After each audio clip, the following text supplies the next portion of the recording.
Eu acho que é mais por uma questão de aprender, sabe? Quando você gosta de uma coisa, não tem jeito, sabe? Você quer ir mais a fundo naquilo, né? Eu acho que todo mundo, assim, pode ter uma paixão, né? Que às vezes a pessoa, sei lá, nunca teve uma oportunidade ou nunca começou a ir tão a fundo para descobrir quanto que ela gosta daquilo, né?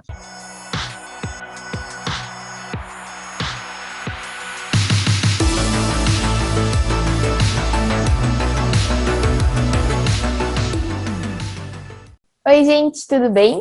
A gente está com mais um vídeo aqui dos Jovens nas Ciências. Então, queria falar primeiramente bom dia para o Carlos, para o Rodolfo, e agradecer muito a presença do Alex Crispim, que vai participar da nossa conversa hoje, nosso convidado. Bom dia, gente. Bom dia. Bom dia. Bom dia. Para começar, queria que o Alex falasse um pouquinho de você, se apresentar, o que você está fazendo agora. Bom, primeiro eu agradeço a oportunidade, né? E bom, falando um pouco de mim, eu fiz a minha graduação em Física na UFABC, né? Na verdade, a minha trajetória é um pouquinho mais complicada. Eu estudei na Unifesp por um tempo, aí eu queria mudar, assim, né? Porque eu queria mais ir para o bacharelado do que ficar na licenciatura. Aí eu mudei para a UFABC. Na UFABC eu fiz o bacharelado interdisciplinar que tem lá, né? O bacharelado em Ciência e Tecnologia e depois o bacharelado em Física. E aí agora eu estou fazendo mestrado em Física na Unicamp com o professor Eduardo Miranda, na área de Física da Matéria Condensada. Legal, Alex. Posso começar? Pode. Tá. Então, Alex, primeira pergunta, né? O que é a área de Física da Matéria Condensada, né? Para quem está assistindo. No que ela se difere de outras áreas da física, por exemplo? O que ela estuda, no geral? Física da matéria condensada é até um pouco difícil, assim, de você... tem uma definição, né? Mas se você abre um jornal de matéria condensada, você olha e você fala, poxa, essa definição parece meio vaga, né? Basicamente, essa área, ela tenta estudar a física de fases da matéria, que são chamadas fases condensadas, né? Que é onde a interação entre os constituintes desse estado, né, entre os constituintes do seu sistema, ela é relevante ou ela é muito forte, né? Diferente, por exemplo, de quando você estuda gases ideais em termodinâmica, né, que você toma a aproximação de que as partículas não interagem, certo? E assim, a física da matéria condensada, ela começou como a cristalografia, a metalurgia, o estudo de elasticidade, magnetismo, certo? Depois essas áreas se juntaram para criar o que hoje a gente chama de estado sólido. E aí, posteriormente, com o interesse de alguns pesquisadores, como o Anderson, né, em líquidos e em outras fases da matéria, eles deram o nome de física da matéria condensada para abranger um pouco mais essas áreas, né? Então, hoje a gente estuda diversos estados, assim, da matéria, né? Você tem estados supercondutores, superfluidez, você tem condensação de Bose-Einstein. Então, a física da matéria condensada, ela estuda basicamente isso, né? Mas, como eu falei antes, se você abre um jornal de matéria condensada, às vezes você vê coisas falando sobre cordas, sobre áxions, né? Uma conversa muito grande com a física de partículas, né? Quebra de simetria é uma coisa que se fala o tempo todo, né?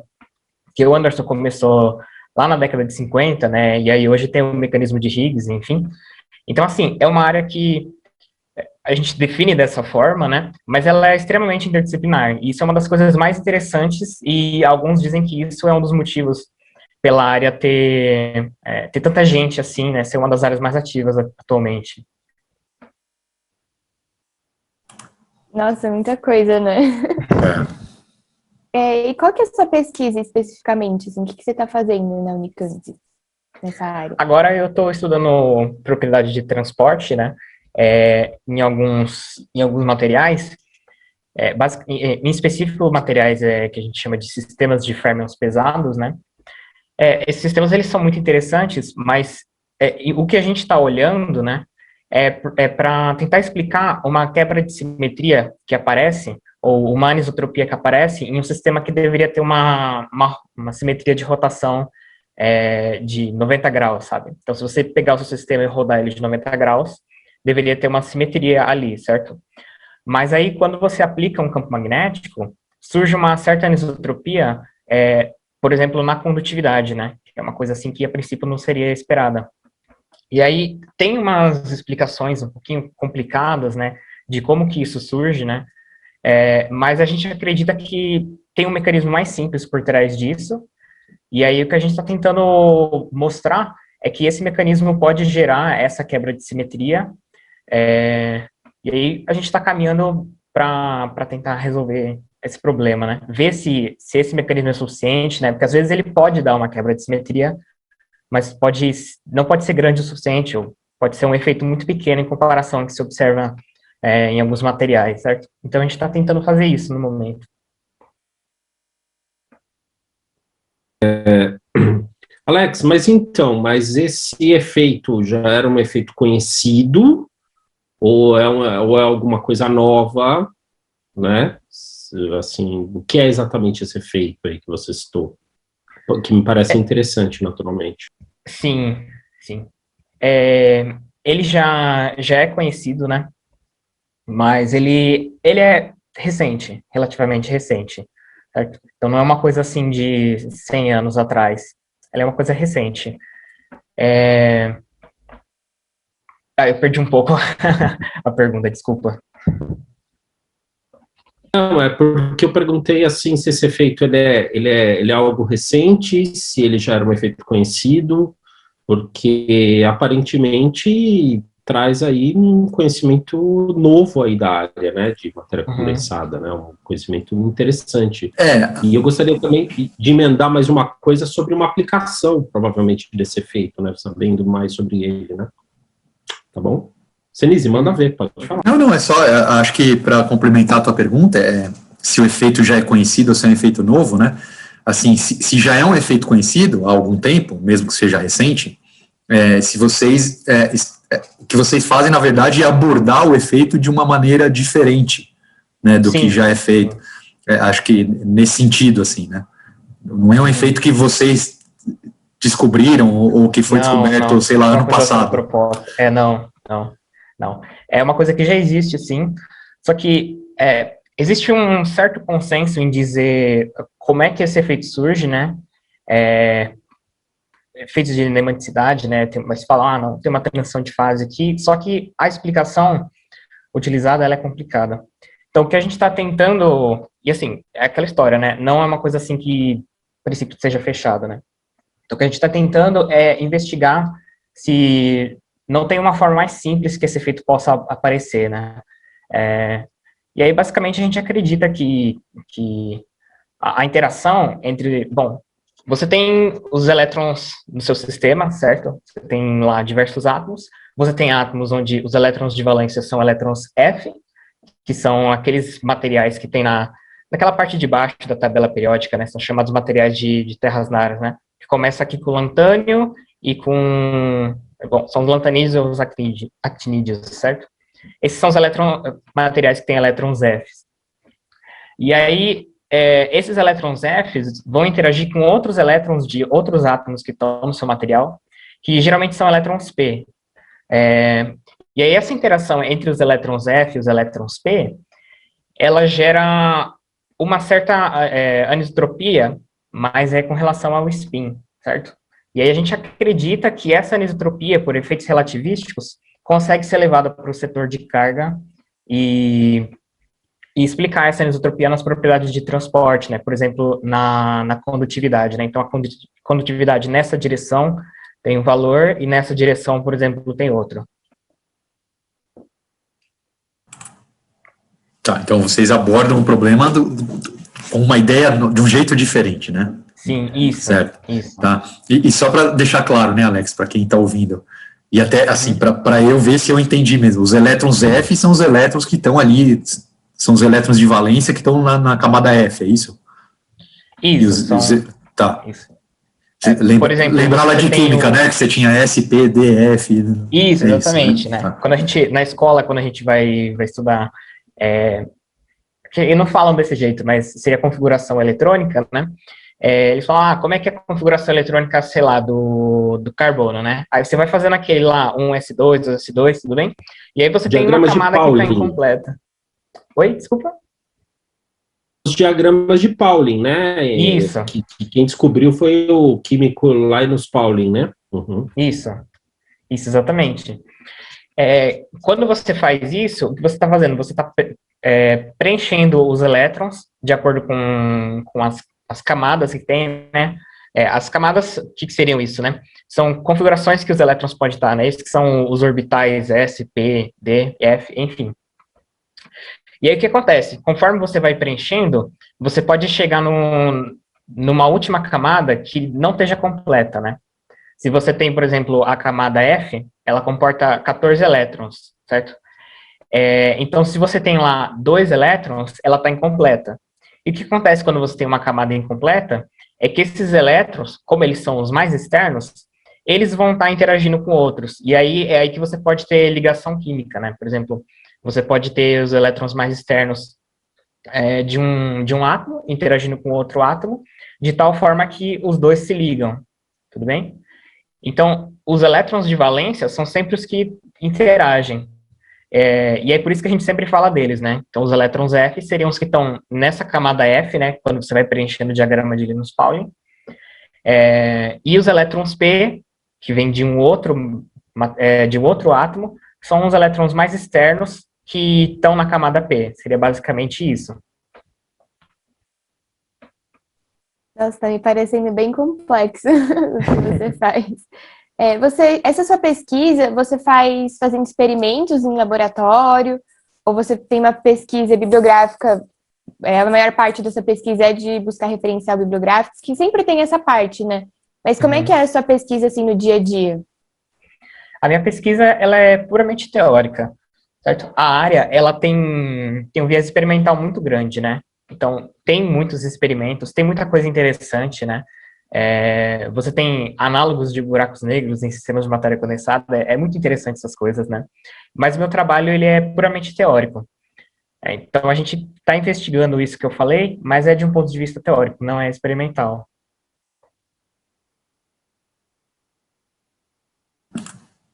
Alex, e esse método aí, essa nova forma de abordar o problema de vocês, começou agora? Vocês estão construindo ou já tem aí já tem referências, já tem assim, um certo número de pessoas trabalhando dessa forma com o problema?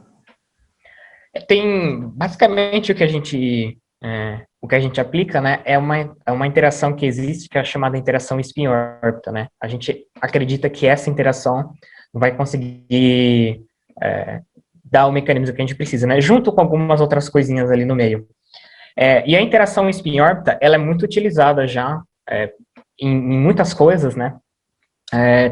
Tem grupos de pesquisa nos Estados Unidos, né? Tem um professor em Minnesota, né? Que ele aplica bastante a questão de spin-órbita, tem alguns problemas, né?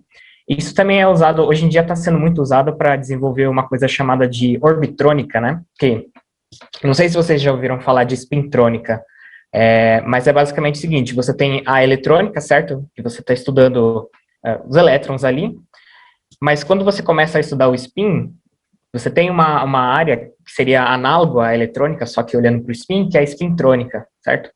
E aí agora, usando o acoplamento spin-órbita em alguns materiais onde isso é forte, eles estão desenvolvendo uma nova área que é chamada de orbitrônica, certo? Então é uma coisa assim que está, digamos assim, um pouco em alta.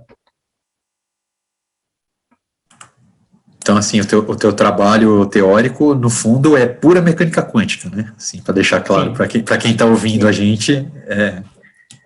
Sim. A matéria condensada em si, a gente usa mecânica quântica, basicamente, né? A gente usa mecânica estatística. Algumas coisas de outras áreas, né? Você tem coisas um pouquinho mais avançadas que usam teoria de campos, algumas coisas de partícula, né?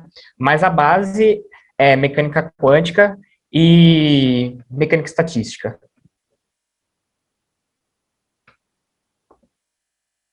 Interessante, Alex. Não, bem interessante isso que você está falando, né? Porque, na realidade, a mecânica quântica e a física e a estatística são as teorias que servem de base para a matéria condensada, né? E normalmente a matéria condensada também tem a questão da aplicabilidade, né? Porque eu sei que Sim. todos esses efeitos são estudados sempre pensando na possibilidade de aplicabilidade de uma aplicação de cunho tecnológico. Assim, o que eu queria te perguntar é o seguinte, né? Exatamente esse problema que você está estudando, daria para vislumbrar, por exemplo, uma aplicação tecnológica? Provavelmente ou alguém já fez, já pensou nisso? Você pode dizer isso para a gente, por favor? Sim, daria, porque como você consegue mudar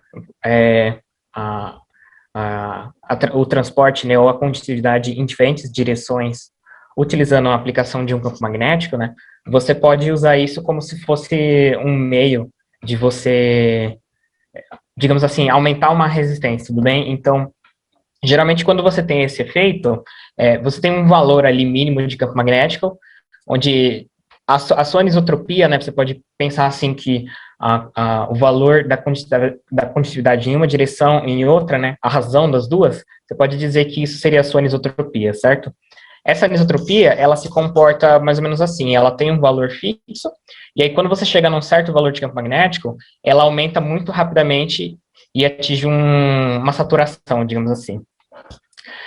Então, utilizando isso, o fato de você ter um campo magnético crítico te permite, por exemplo, você mudar rapidamente a resistência ali. Então, digamos que você está querendo passar corrente ali para fazer, não sei, digamos que seja para simular bits, certo? 0 e 1, né? Então, passar ou não passar corrente, digamos assim.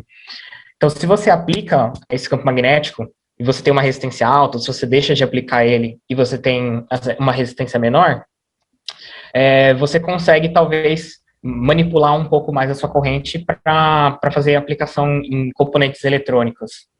Essa seria uma possível aplicação.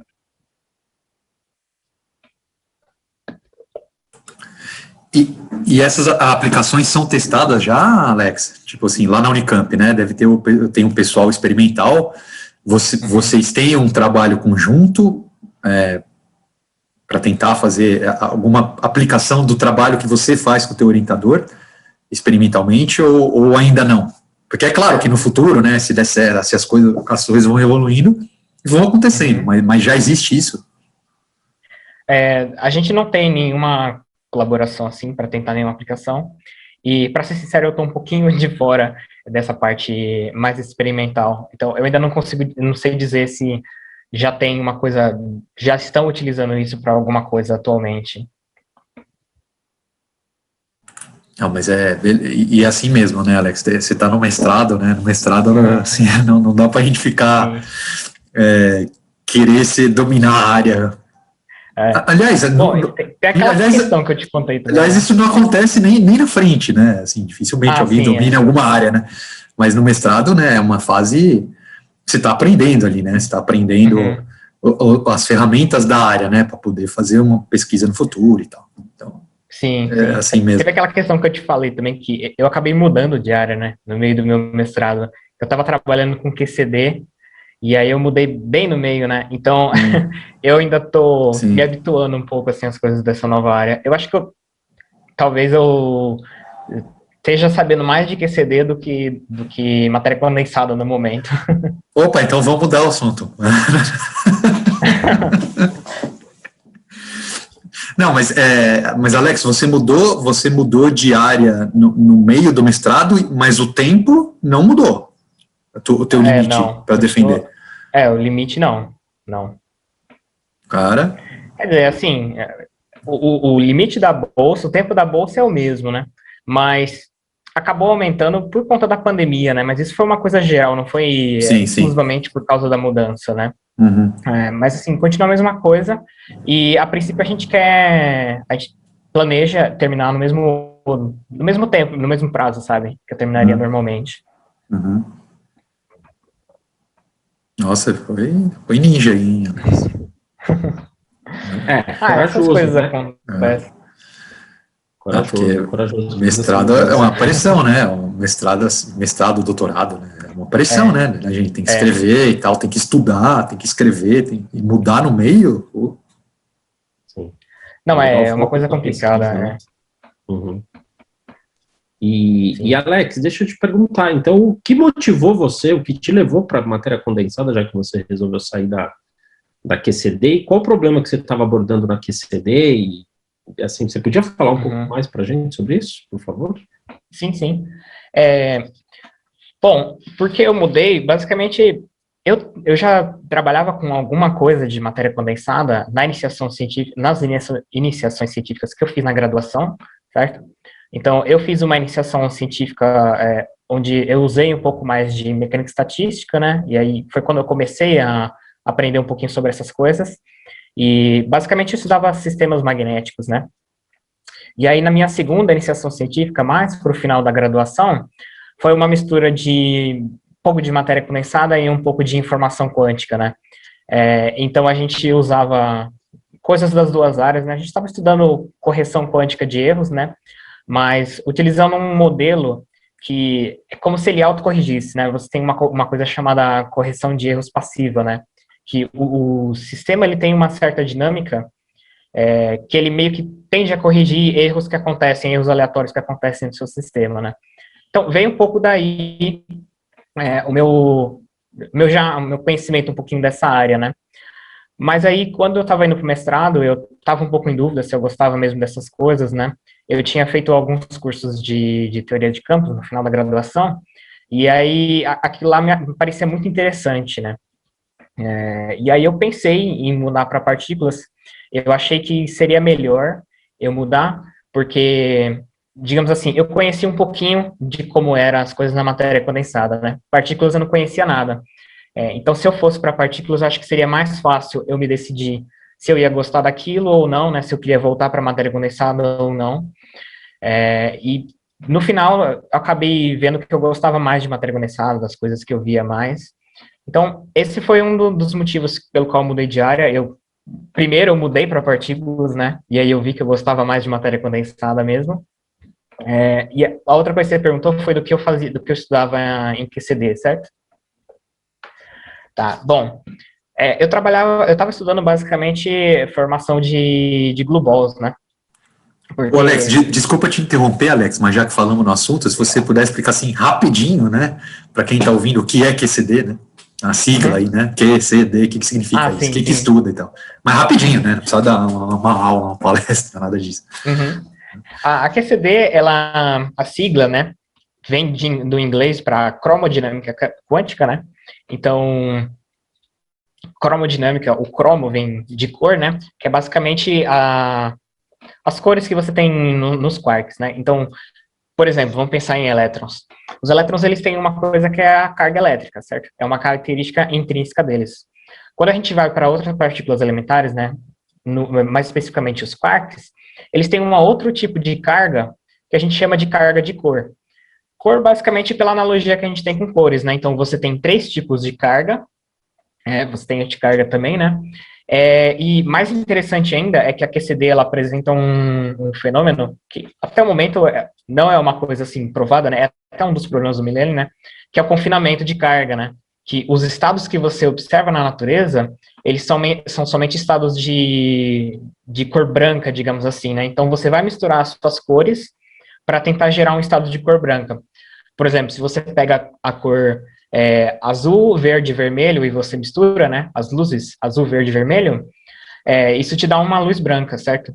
Então, se você tem um estado com 3 quarks, por exemplo, um próton, você vai ter um cara da cor branca, um cara da cor azul, um cara da cor verde e um cara da cor vermelha, né?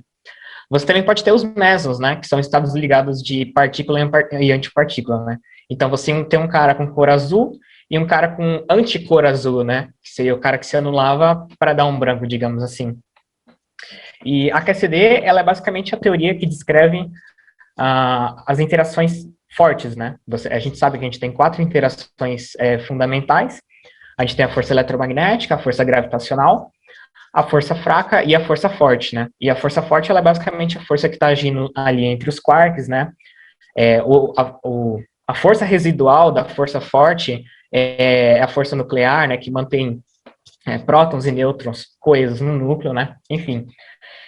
Mas a QCD, ela tem umas características muito peculiares, né? Por exemplo, diferente da força eletromagnética, né, que conforme você aproxima duas cargas, elas vão se repelindo, na QCD, conforme você afasta, a força vai aumentando, né? Então, você tem que fazer cada vez mais força para afastar as duas cargas, certo? E isso é uma propriedade chamada de liberdade assintótica, basicamente. E o que acontece com essa liberdade assintótica, né?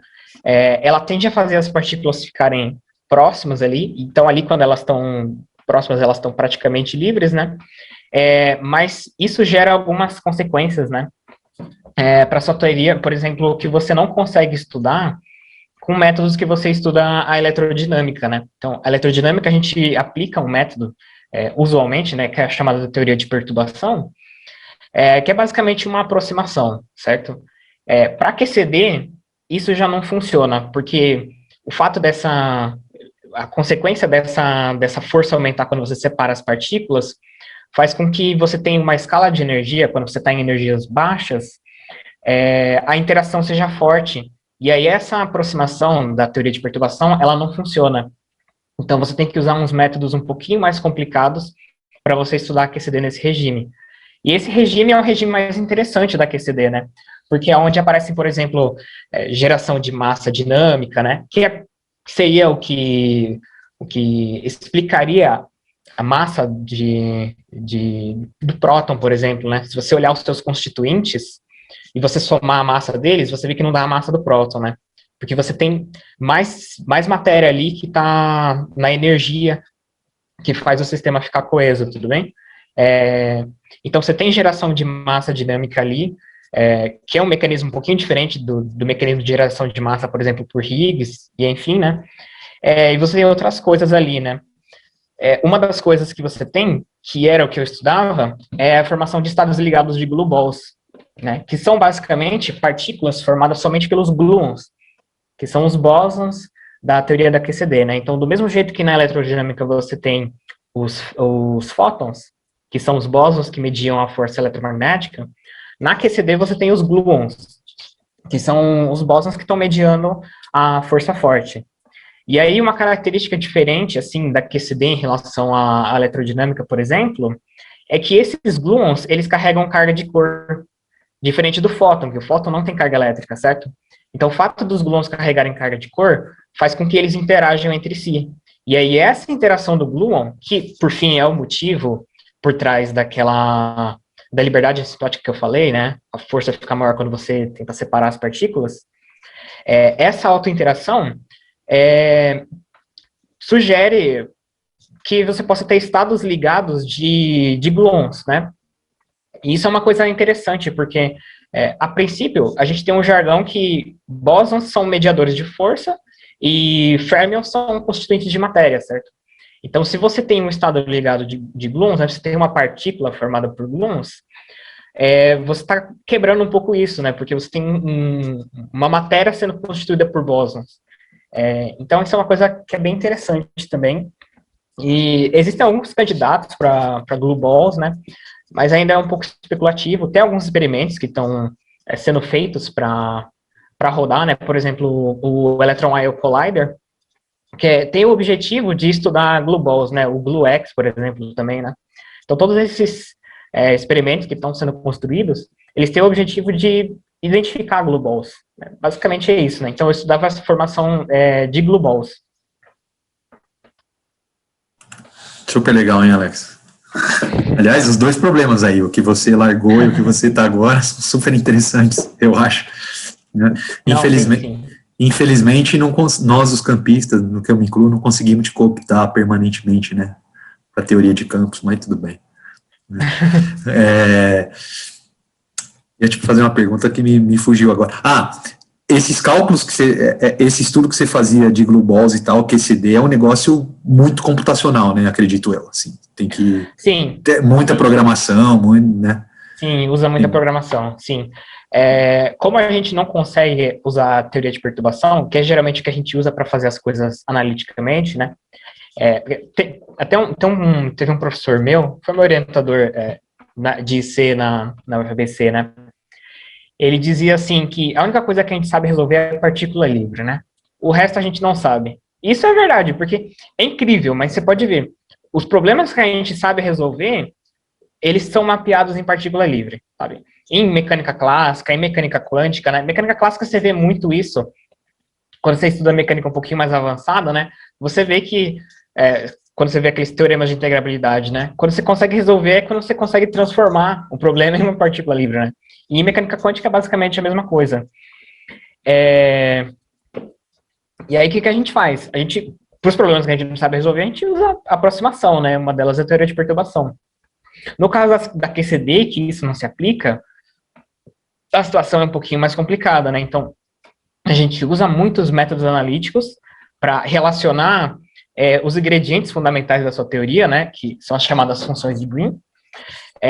Mas, assim, no final, a gente chega, basicamente, em algumas equações que a gente tem que tratar computacionalmente, né? Então, a gente usa muito programação, a gente usa muito análise numérica para trabalhar com isso.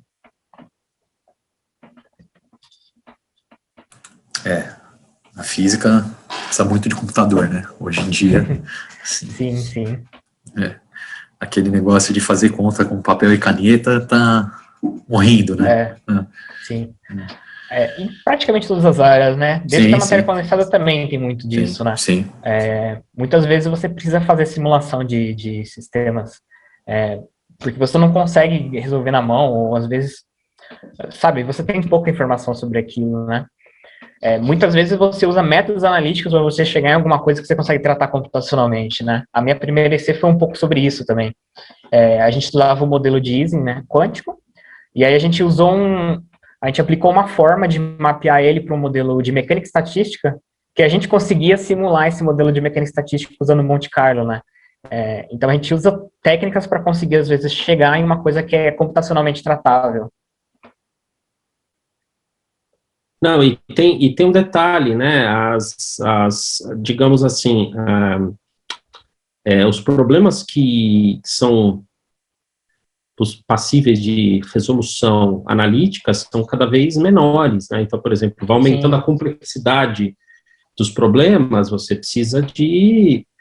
precisa de uma computação robusta, né? Então, é interessante colocar isso, porque a computação, ela tem auxiliado ao progresso científico, né, em diversas áreas, né? Sim, um exemplo disso é, por exemplo, a estatística bayesiana. A estatística bayesiana ganhou digamos assim, ela renasceu em meados dos anos 90 por conta disso, por conta da questão computacional, né? Hoje ela se apresenta de uma maneira bem robusta para você tratar problemas mais complexos, né? Mas não só isso, né, Rodolfo? Você tá certo, é isso mesmo, mas, por exemplo, tem áreas da matemática, até onde eu sei, pelo que eu leio, por exemplo, teoria de números, onde alguns teoremas são provados com o auxílio do computador. A galera precisa do computador para provar um teorema. Para provar um teorema. Então, e computador, assim, né? Aí a gente entra naquela questão da ciência, né? Ciência básica, assim, computador custa dinheiro. Para fazer ciência você precisa de computador, você precisa de dinheiro. Então, assim, são várias coisas que vão mostrando como financiar a ciência, né? É necessário, né? Assim, para essas coisas, né? Não dá para fazer ciência com papel e caneta só, né? Exatamente. Sim. E uma coisa que eu acho interessante, né? Pode falar, Desculpa, Alex. Não, é porque o que eu ia falar é o seguinte, que no caso, especificamente a área que o Alex está trabalhando, é uma área que tem aplicação, que isso lá na frente vai nos devolver uma tecnologia, né? Sim. Então, isso é importante colocar, né? A relação entre a ciência básica e a tecnologia, né? Desculpa, Alex, por favor, pode continuar. Sim. Não, tudo bem. O que eu ia falar era um pouco nessa linha também, né? Eu acho que a matéria condensada, ela ajuda muito a gente entender um pouco do papel que a ciência básica pode ter, né? Porque é uma área que já tem aplicações mais diretas. Mas, ao mesmo tempo, é aquilo que eu vinha falando, né? Você tem relação entre a matéria condensada e outras áreas da física muito fortes, né? Como, por exemplo, partículas.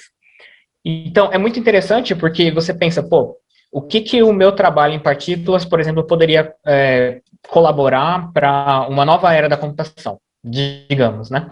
Então, a princípio, isso não está ligado diretamente, né? É difícil ver uma conexão direta, mas às vezes pode ser que um seu trabalho em partículas vai ter uma influência, um trabalho de matéria condensada, que vai ser ali usado em informação quântica, em computação quântica, para fazer alguma coisa. Isso pode vir a ser uma coisa importante para o desenvolvimento de um computador quântico, de você avançar nas tecnologias de computação, né? Você tem, por exemplo, uma coisa interessante, né, que eu vi uma palestra recentemente sobre computação neuromórfica, se não me engano é a palavra, né? Eles tentam criar componentes de computador hoje em dia que utilizam algumas ideias, algumas coisas de aprendizado de máquina para imitar o cérebro, né? Então, e fazendo isso nos componentes, né? Porque o que a gente faz hoje em dia de aprendizado de máquina e inteligência artificial são algoritmos, certo? Então, eles tentam implementar isso ali com chips, né? Então, eles pegam, por exemplo, alguns sistemas magnéticos, eles usam isso para classificar bits, por exemplo, né? Eles usam passagem de corrente e uma coisa até interessante, né? Eles usam como se fosse a lei de Ohm para fazer uma coisa muito similar ao jeito que você trata redes neurais, né? E assim, se você for parar para pensar, isso veio da onde? Isso veio de conhecimento de biologia, né? Conhecimento do cérebro, de funcionamento do cérebro. Isso veio de conhecimento de teoria de informação, né? Que é uma coisa assim que, a princípio, você não espera ter uma aplicação diretamente para você desenvolver componentes para o computador, né? Isso veio de conhecimento de matéria condensada, né? Então, tem muita coisa de ciência básica que às vezes a gente não tem ideia da onde que aquilo vai ter uma aplicação, né? E eu acho isso muito interessante. Em particular, acho que na matéria condensada você consegue ver muito isso. Volta para o começo, né? Que você comentou que é um conteúdo muito interdisciplinar, né? Então, até sim. no processo que é feito, nos conceitos que é utilizado. Você tem alguma perspectiva para o futuro? Outra área que você quer trabalhar, pesquisar? Se você tem já algum plano para depois do mestrado?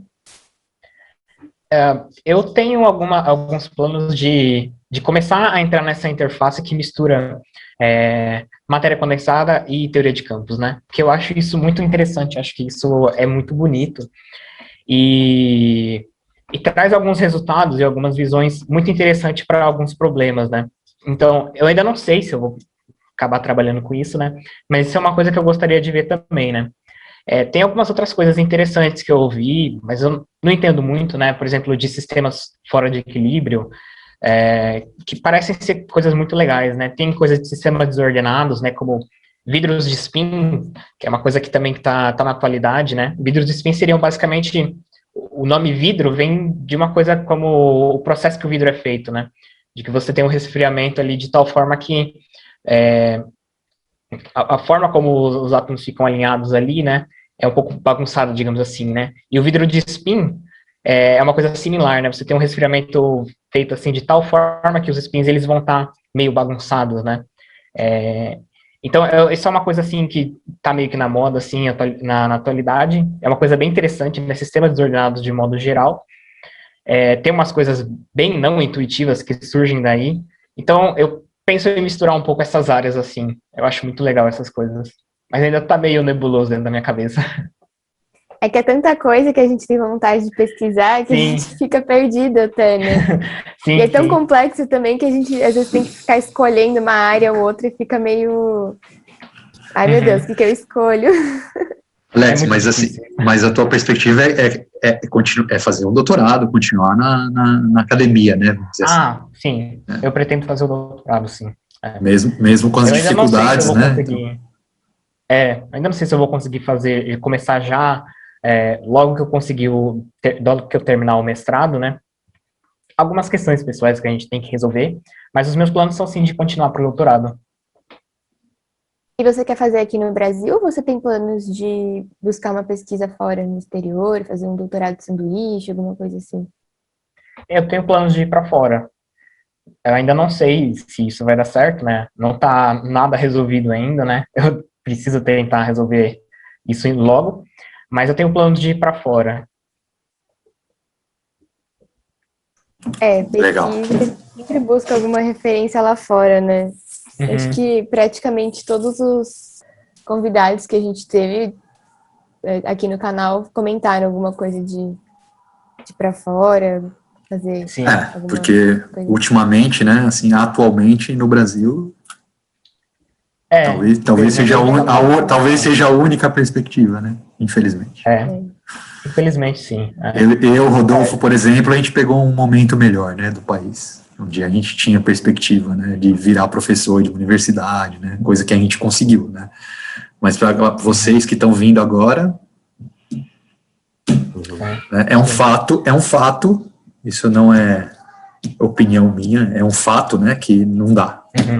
Né, então, é muito triste, né, mas eu acho que vocês têm que ter isso na cabeça, que é muito difícil, se não impossível. Tem muita coisa para ponderar ainda, né? Sim. Mas eu acho que mesmo se não desse para continuar na área acadêmica, mesmo se eu não conseguisse ir para fora, eu queria fazer o doutorado, sabe?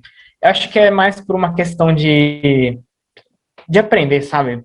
Quando você gosta de uma coisa, não tem jeito, sabe? Você quer ir mais a fundo naquilo, né? Eu acho que todo mundo, assim, pode ter uma paixão, né? Que às vezes a pessoa, sei lá, nunca teve uma oportunidade ou nunca começou a ir tão a fundo para descobrir quanto que ela gosta daquilo, né? Mas eu tenho meus planos até de fazer doutorado, nem que seja um pouco mais tarde, simplesmente por causa disso, né? Eu acho que era o Nietzsche que dizia que todo mundo deve saber pelo menos uma coisa boa na vida, né? Deve saber muito bem uma coisa boa, né? E eu acho que isso é muito interessante, porque realmente, não importa às vezes se você acaba não usando aquilo, sabe? Quando você se aprofunda naquilo, quando você, sabe, aquilo muda a sua cabeça de um jeito que não tem volta. E isso é muito incrível, eu acho isso muito legal. Então, eu penso um pouco disso também, do fato de eu querer fazer o doutorado. Mesmo se eu ver, assim, que, pô, não vai dar para ir para a área acadêmica, eu vou ter que mudar de área, né? Mas eu sinto vontade de fazer por causa disso, sabe?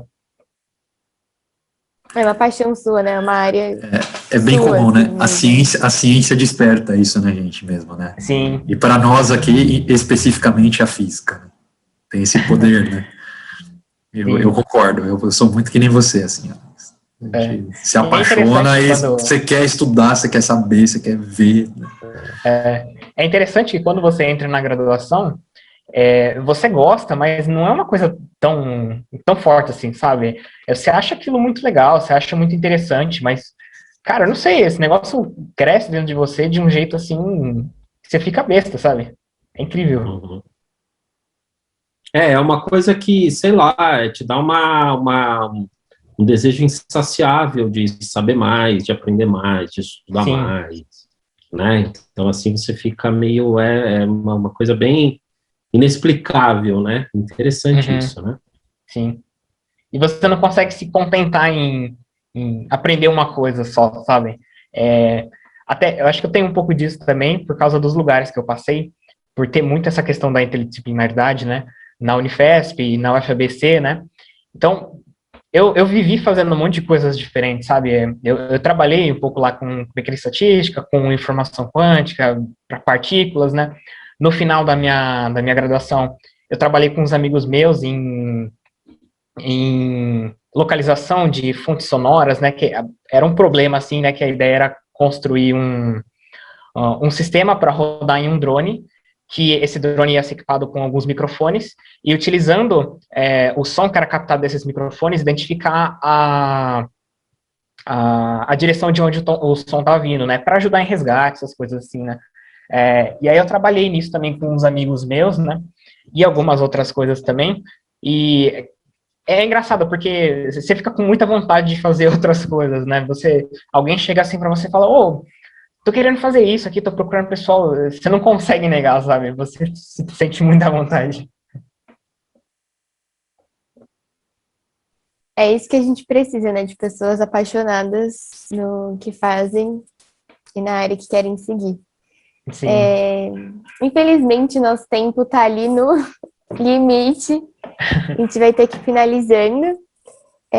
Mas antes disso, eu queria perguntar para você, Alex, um filme, um livro e uma música. Pode ser série também, ao invés de filme, ou um álbum, uma playlist, um artista. que você goste. Não referente especificamente à ciência, né? Mas uma coisa pessoal mesmo, de você, assim. Sim, sim. Ahn, Poxa, se fosse, bom, para falar de música acho que é um pouquinho mais fácil, né? Eu gosto muito de música também, eu toco guitarra, né? Então eu também tenho a minha cabeça ali dentro da música. Eu gosto muito de blues, né? Em particular, né? Então eu gosto de alguns nomes assim do blues, né? B.B. King, não tem como falar de blues sem falar de B.B. King, né? Clapton. Eu gosto de John Mayer também, ele tem uma pegada legal assim no blues. Fora do blues também, né? Algumas coisas muito legais. Eu gosto um pouco de rock clássico, né? Aerosmith, Guns, enfim, algumas coisas um pouquinho mais pauleira, digamos assim, também. De filme, deixa eu ver. Eu assisto bastante filme, mas é difícil lembrar às vezes as coisas. Cara, se for falar uma coisa que eu gosto muito é Shrek, não tem jeito. Shrek é um filme incrível. É muito da hora. Mas tem um que eu assisti recentemente, que ele é uma animação japonesa, na verdade. Eu achei ele bem legal. Se chama A Voz do Silêncio, né? Que ele conta a história de... Você já viu? Tá na minha lista na Netflix, né? Ah, Tá ali sim. pra Nossa, é muito ver. Já legal. ouvi muito falar desse filme, Ó, mas eu tenho mais tempo. eu não faço nem ideia do que vocês estão falando agora, mas tudo bem. Então, ele é um filme, assim, de animação japonesa, e ele conta basicamente a história de... tem um garoto, assim, que ele era bagunceiro, né? Ele era valentão, e aí na sala dele entra uma menina que era surda, né? E aí isso fala muito sobre bullying, fala sobre suicídio e algumas questões assim. É bem interessante, sabe? Acho que é isso. Tem o Falta um livro, livro. o livro. Um livro? Ah, poxa, tem um livro legal. Peraí, deixa eu pegar aqui ele. Só um segundinho.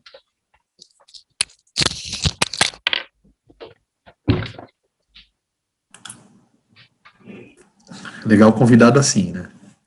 Visual, né? Ele tem que mostrar o que ele vai falar. Pronto, voltei. É um livro que eu e minha esposa, né, minha namorada na época, a gente achou numa livraria que ele se chama E Se? Eu achei ele muito legal, né? Randall Munroe. Ele é muito legal porque ele é basicamente assim, respostas científicas para perguntas absurdas, sabe? Então, é muita coisa, é muito legal, sabe? Esse livro é muito interessante. Ó, quer ver? Ó, deixa eu pegar aqui.